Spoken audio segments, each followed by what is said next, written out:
আপুইয়া মোহনবাগানে নিশ্চিত হয়ে গেছে একথা সকলেই জানেন। তার ট্রান্সফার ফি এবং স্যালারি কত এটাও এতদিনে ক্রিস্টাল ক্লিয়ার।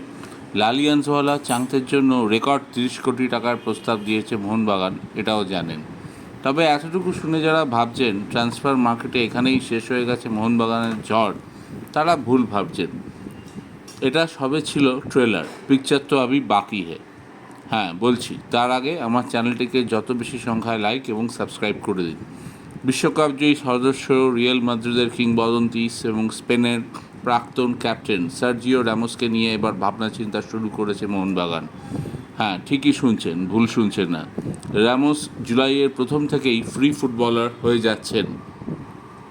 তিনি লাস্ট খেলেছেন স্পেনের বিখ্যাত ক্লাব সেভিয়ায়। শোনা যাচ্ছিল মাঝের সময়টা মেসি, সুয়ারেজ, নেইমারদের মতো আমেরিকায় MLS খেলতে যেতে পারেন, কিন্তু আমেরিকায় খেলতে তিনি খুব একটা স্বাচ্ছন্দ্য বোধ করবেন না জানিয়েছেন রামোস।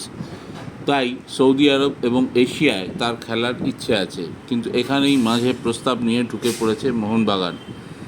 সৌদি আরব এবং কাতারের ক্লাবের বেশ কিছু প্রস্তাব থাকলেও মোহনবাগানের বিরাট টাকার প্রস্তাব চলে গিয়েছে তার কাছে। রামোসের দাবি এই মুহূর্তে বছরে 25 কোটি টাকা। তার জন্য মোহনবাগান 25 কেন 30 কোটি দিতেও রাজি আছে।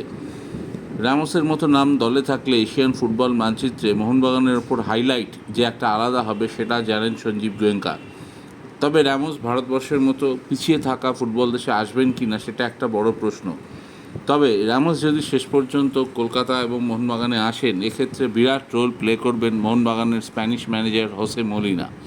মনে রাখতে হবে, তিনি অতীতে স্পেনের ফুটবল ফেডারেশনের ডিরেক্টর ছিলেন। তার সঙ্গে রামোসের বিরাট সম্পর্ক এবং সুখ্যাতি। তাই যদি অসম্ভব শেষ পর্যন্ত সম্ভব হয় তাহলেও অবাক হবেন না। বাকিটা নির্ভর করছে স্পেনের অন্যতম সর্বকালের সেরা ডিফেন্ডারের ইচ্ছের উপর।